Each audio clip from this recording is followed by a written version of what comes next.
Yeah, but it's, still folks will be some folks on shift, right? Yeah, we got guys at the other station. Yeah.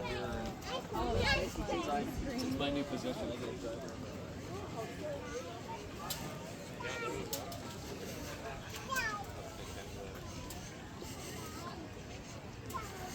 what are you doing, Lenny?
One measured cup of water in this burning oil.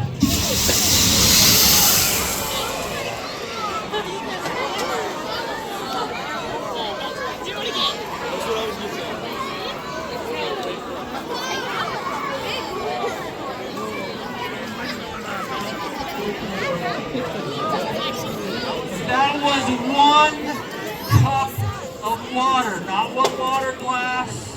1 measured cup of water. Why is that? Well, when water moves from a liquid to a gas, which it does immediately when you pour it into a burning cauldron of oil, it expands 1,600 times. The water falls into the oil, sinks beneath the surface, expands 1,600 times, and you've got a little mini grenade of flammable liquid. Imagine this in your kitchen. It's impressive standing out here on the tarmac. It is not impressive if it's in your kitchen. That is going to spontaneously burn everything in your kitchen. All your draperies are going to immediately catch on fire. Your cabinets are going to catch on fire. Neighboring carpet is going to catch on fire.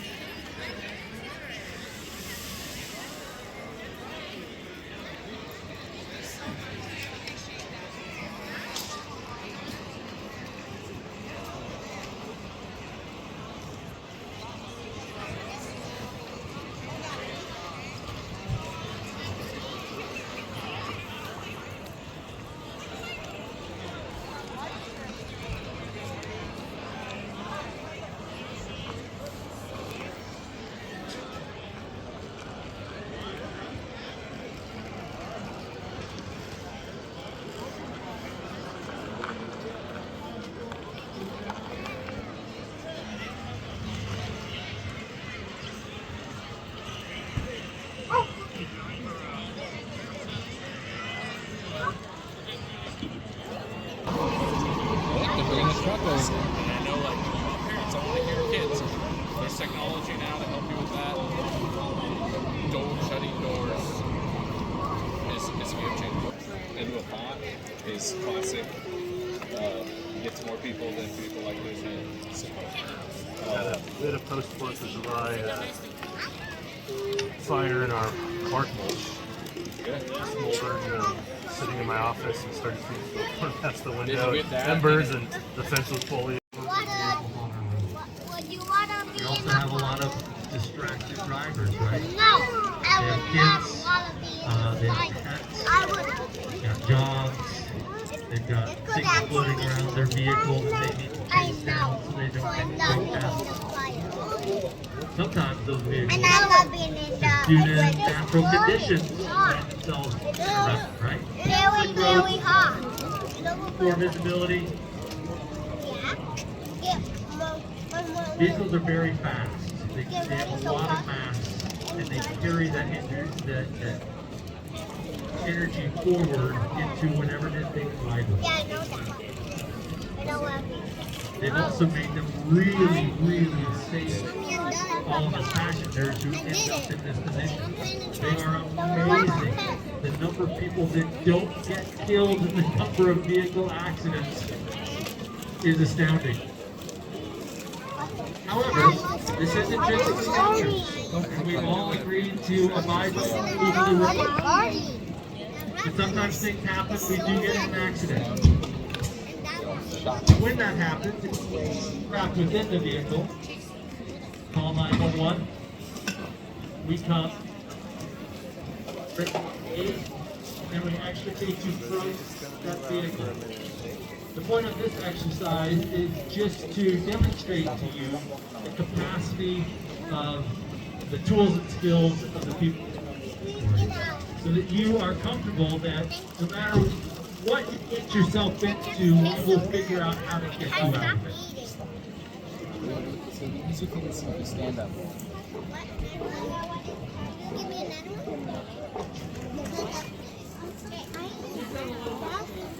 Right? Mostly for safety.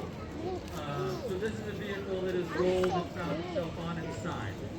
Now, as you know, that's an unstable position, and I'm sure if any one of you wanted to walk over there and fall over. If there was a patient in there, that would not be an ideal thing to happen for that patient who's ostensibly injured. So we've propped it up. So this blue and red strut that you see that is holding it in place, the chocks that you see that are keeping it stable and from rocking, we put that there already. Typically we would do that when we arrive on our engine. Those are the tools that we have on our engine. We have just pre-staged them there so that this is not a dangerous problem to begin with.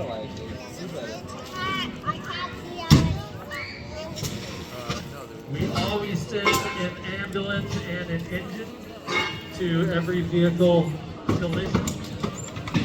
We are assuming that there is going to be an injury until we are proven different. We also need the engine because one, that is what carries our heavy equipment that can actually take the car apart.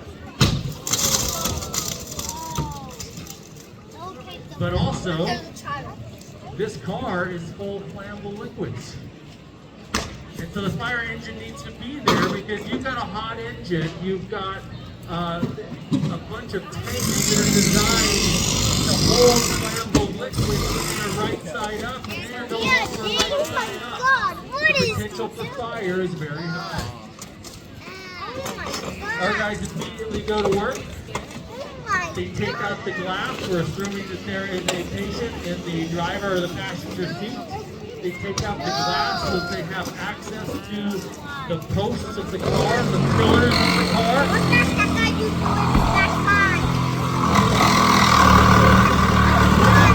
top of the car right now is considered a cutter. That weighs 32 pounds. It is run on a rechargeable battery. It generates 300,000 pounds of pressure over that 7-inch blade. All right, 300,000. That doesn't mean a whole lot to a lot of you, right?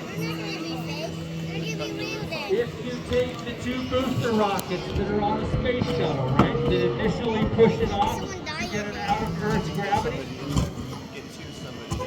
you take one of those rockets is in that.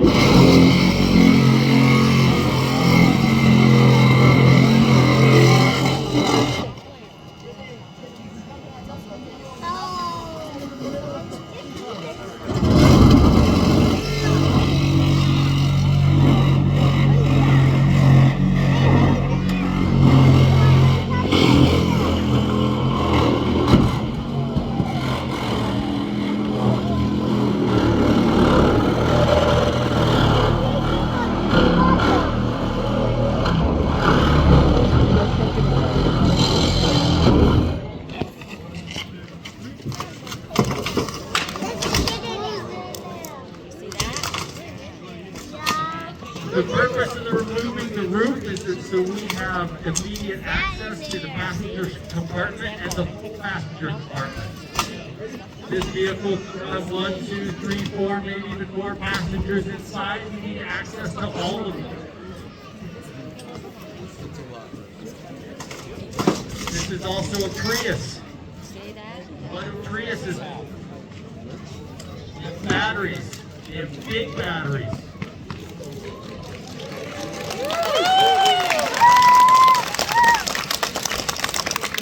But the electric motor is not where the batteries are, right? So when we cut a car apart, we need to know where the charge lines are. Are they going to sit upside down like that? Very often we will go through the roof for that reason, right? For a designer, a manufacturer, to route high current lines through the roof. So we the roof on any vehicle without worrying about hitting a charge line with a battery for a particular vehicle that we were. That's a big person.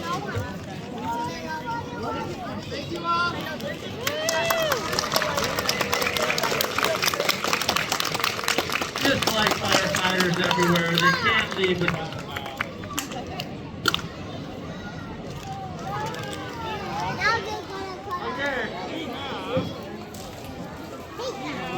Another extraordinary event for you to watch.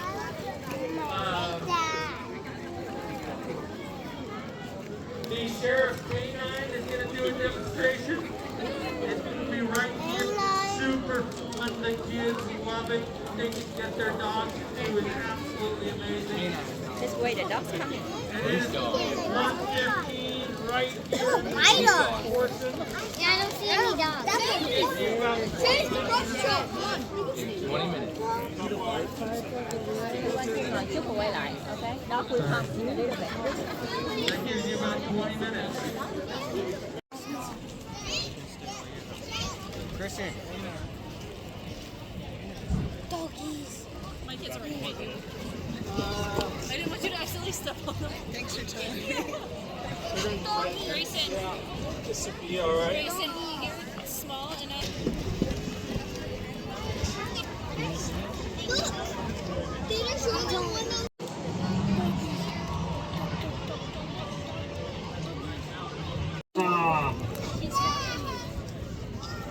Welcome to our canine demonstration. Thank you guys for coming out.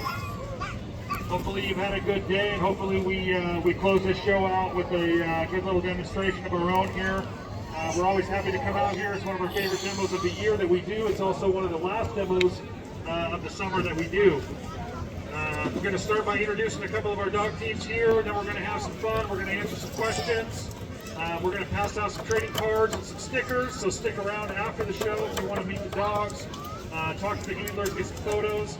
We'll be around for a little while after the show concludes. I am going to start by introducing Officer Catherine Gross of the Vancouver Police Department. We are all part of the Southwest Regional K-9 team. We're made up of several different agencies. With the Clark County Sheriff's Office, we train pretty heavily and deploy pretty heavily with the Vancouver Police Department. We also work with Cowlitz County Sheriff's Office, Canadian County Sheriff's Office, Washougal Police, and a few others in the Southwest Washington area here. Catherine Gross here is one of our newest handlers with her partner K9 Red. K9 Red is a 2-year-old-ish German Shepherd. He came from Hungary, and we're going to get to meet Red here a little bit later. I don't know if Bryson can hear me. The third member, and arguably the hottest in this suit, this is Deputy Bryson Layton. He worked for the Clark County Sheriff's Office. Today he is going to be a giant interactive chew toy for our dogs. To his right over there is Deputy Ryan Preston, also one of our newer handlers. His dog is, did you bring your dog? Where's your dog? Oh, interesting. Well, I guess Bryson can pretty much do whatever he wants with no fear whatsoever. He can fight. He can make all kinds of noise. Oh, there's his dog. So this is Canine Maddox. Canine Maddox is a Belgian Malinois. He's also hails from Europe somewhere, Hungary, Hungary. You'll notice that these dogs all come from over the pond, from the Europe. They come here, we pick them up, and train them here locally. One of the beauties of being a canine handler is everywhere we go, we bring our backup with us, and the question we always get in this particular case is, how does the dog know when it's okay to open the door? The reality is that he's just a dog and he doesn't have thumbs. He can't open the door. The door is command opened by the handler through a remote control on his belt. So if the handler gets in a tight spot, he can pop the door and the dog comes to the rescue. Big round of applause for Canine Maddox. I don't think we got a very good look at that, though. I think Canine Maddox isn't done.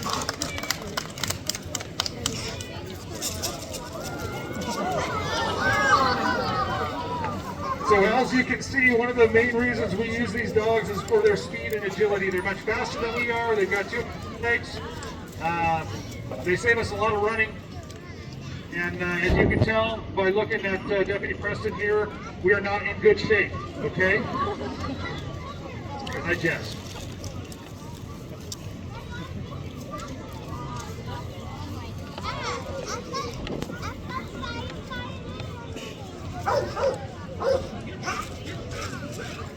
All right, another round of applause for Deputy Preston and Canine Maddox.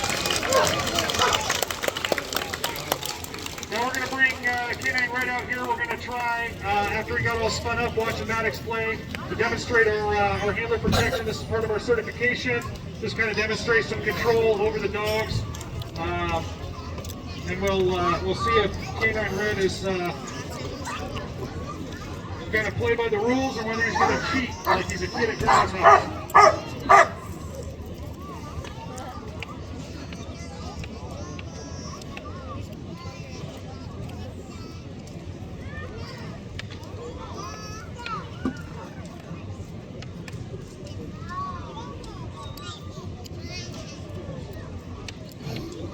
So Canine Red knows that he's got to stand his ground as long as Bryson behaves himself. But in the off chance that Bryson gets rowdy,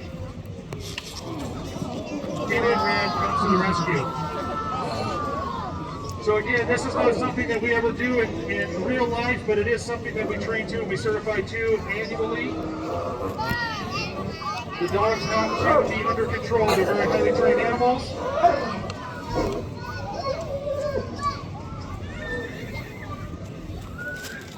Big round of applause for Canine Red might want another little.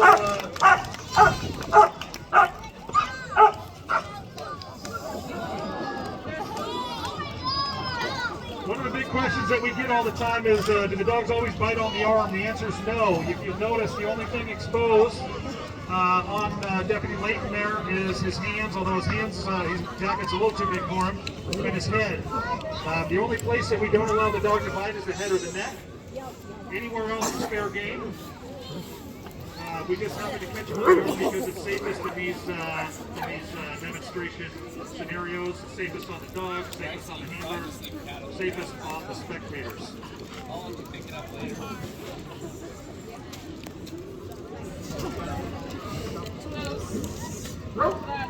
If you notice Canine Red, what do you notice about his tail?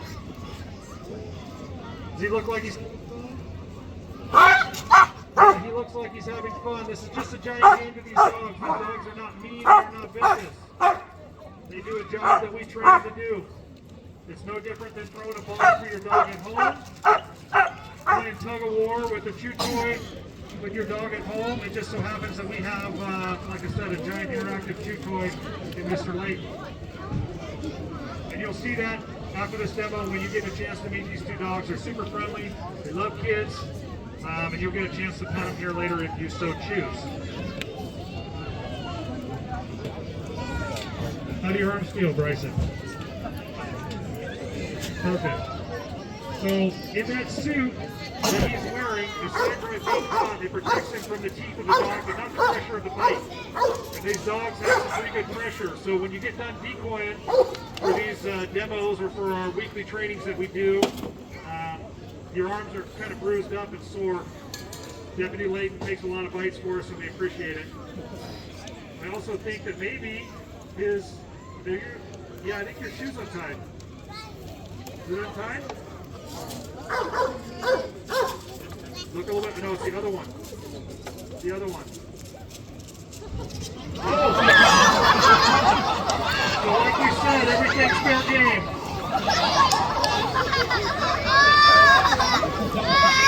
I think that lift is real.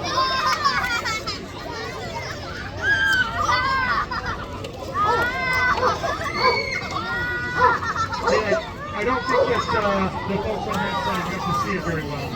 Maybe we should do it again just for fun. This is my favorite part of the demo.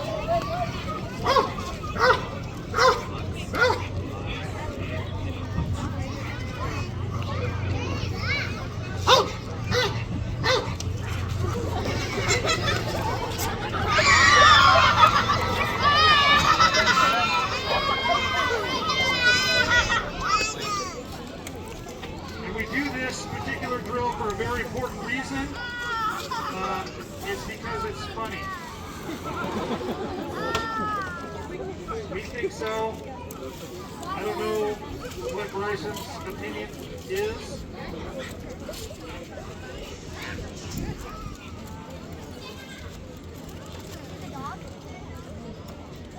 We have a saying here in the canine unit.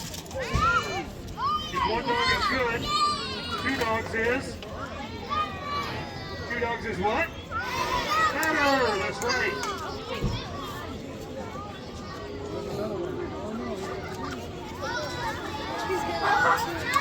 Teamwork is the name of the game. Now Bryson has some arm candy. He's evened out. He doesn't have to lean over anymore.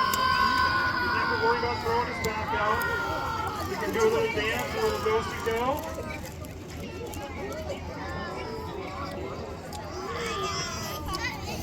With two dogs, good. Three dogs would be better.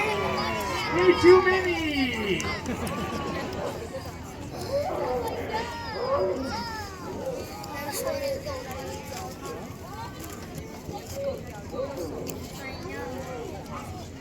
We try not to let him get stuck.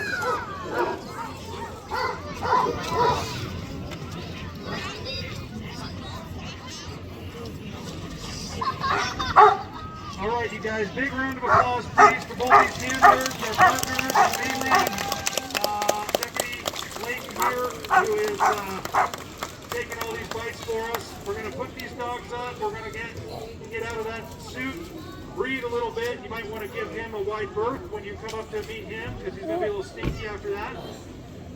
We're going to let these dogs sit for just a minute to kind of calm down.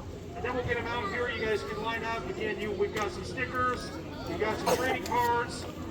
We can answer all kinds of questions, some of them even honestly. And we will be around here for the next 15 or 20 minutes or so. So if you guys want to hang out, please do. Thank you again for